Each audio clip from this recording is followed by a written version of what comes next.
Hello, we're a killing couple here at a very special place in Vermont called Dog Mountain.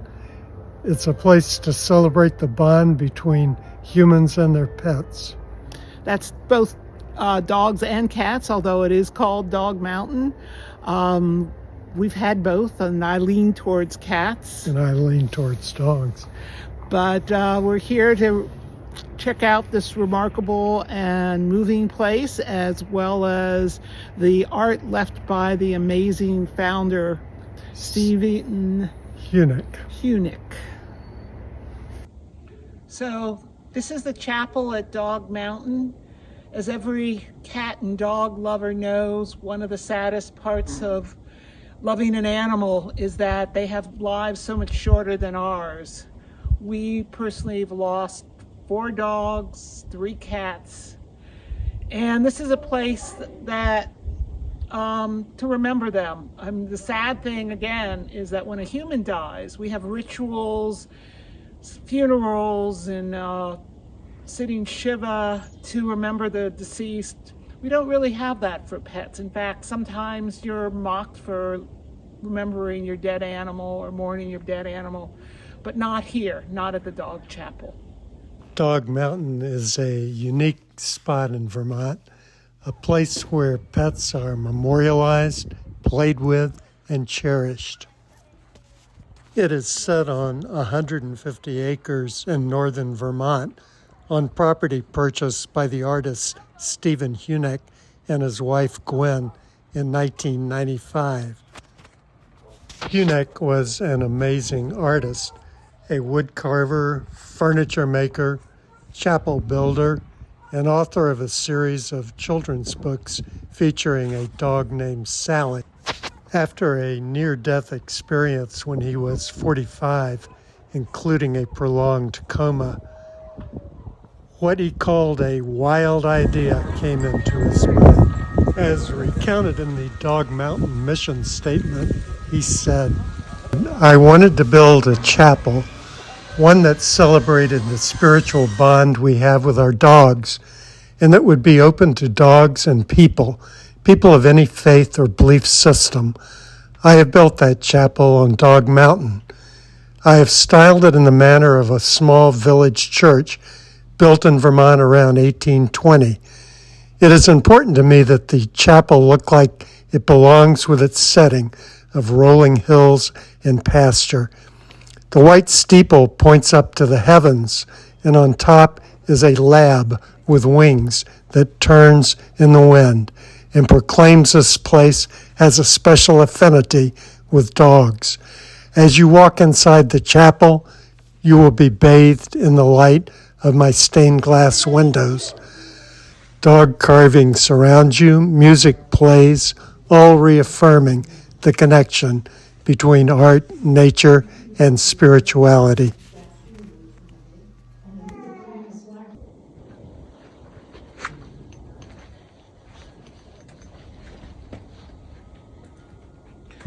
So this is the dog chapel. This is where people remember their dogs and their cats that are gone. They write notes to them. They put up pictures. Trig is the best dog I could ever have. I love so much. He's the goodest boy. Dobie, family to my family, kind, generous, best friend. Like over here are books of messages in bygone years. This one is from 2018. Pictures. R.I.P. Sweet Harry Bear. We love you. Trickle, September 2010, June 2018. We all miss you very much. Our time together was much too short.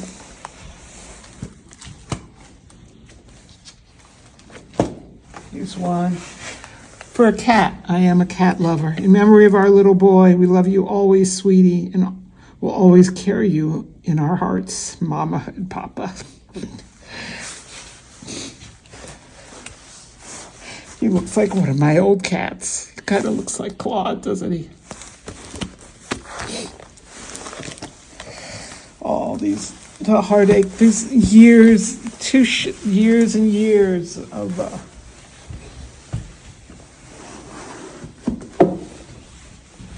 these memories.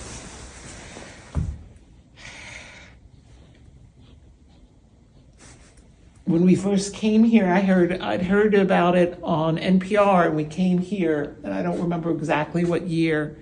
We put notes to our deceased dogs. Our last dog died about 14 years ago, and since then we've had cats. We have cats now, but we came and we wrote notes to them and put them somewhere on these walls, and it was cathartic.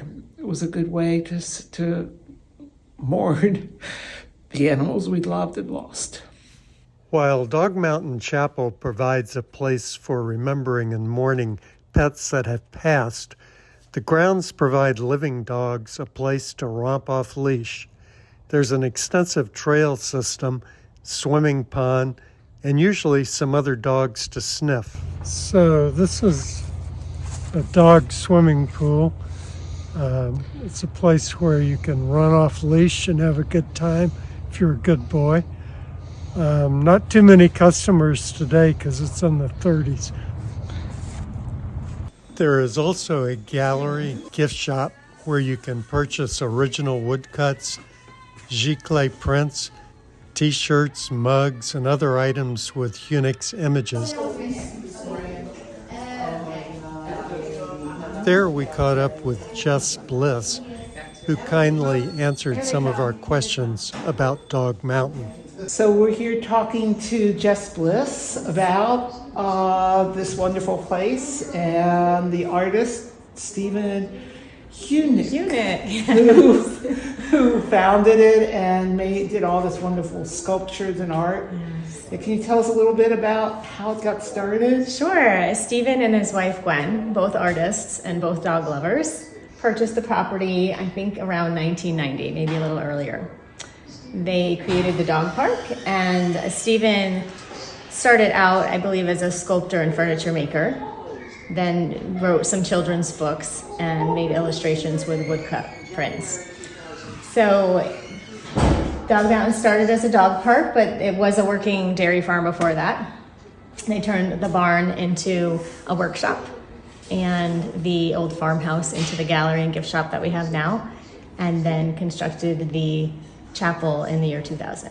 From what I remember hearing is that he built it after having an accident or something. Yes, he did have an accident, and I'm sorry, I can't really tell you much about that process. I know he did have a vision while he was in recovery. It was a serious illness, actually, that forced him to have to relearn how to walk. And we hear a lot of that in here. So yeah, he had a vision of the chapel. He really wanted a special place where people could mark the passing of a beloved pet, and a special place where you could grieve a pet the way you get to grieve a person you lose. And there's a sad story. His story ends a little sadly. Can you talk about what happened? Yeah, we do have that tragic part of the story here at Dog Mountain, that Stephen took his life in 2010. He struggled with depression and lost his battle. So that was also because of the Great Recession, as I understood it, right? Yes. He, I believe, thought he was going to lose everything.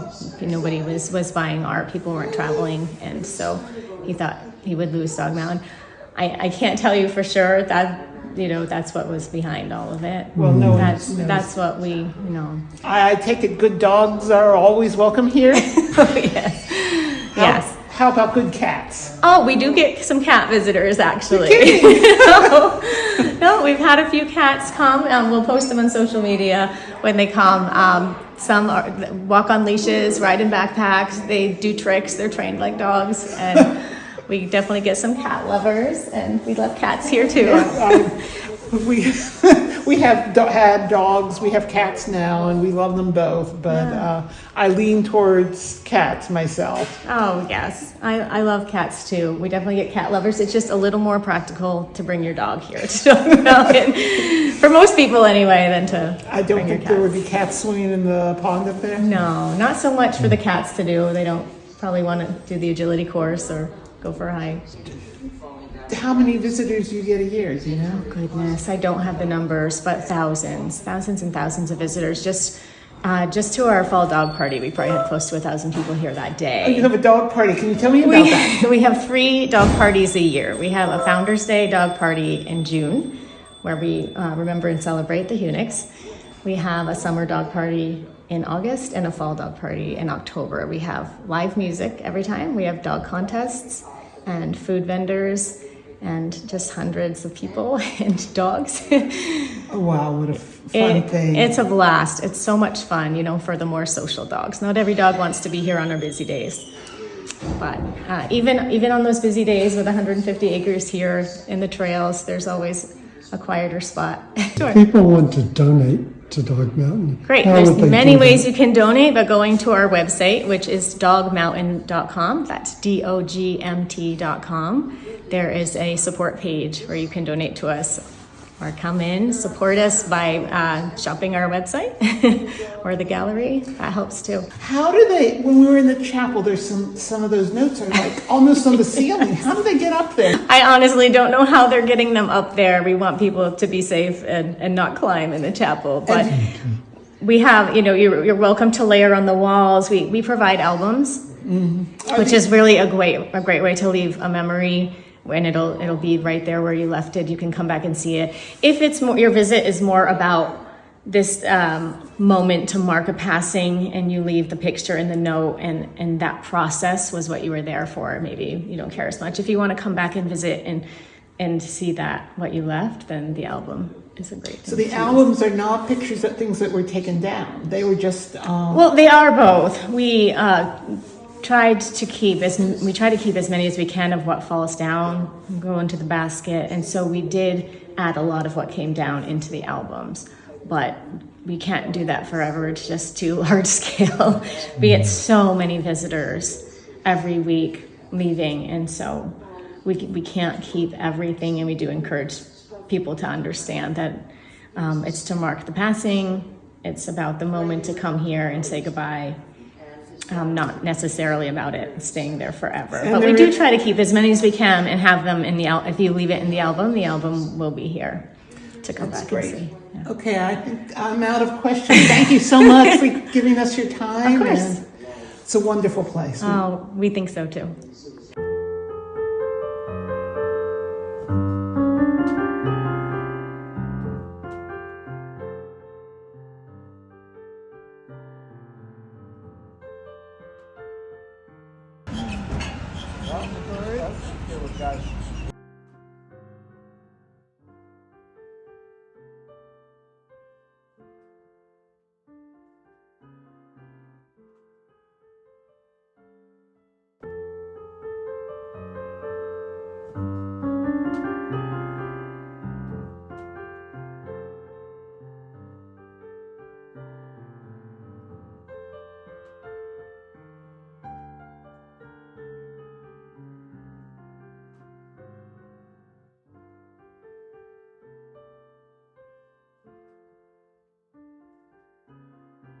Meow. Meow.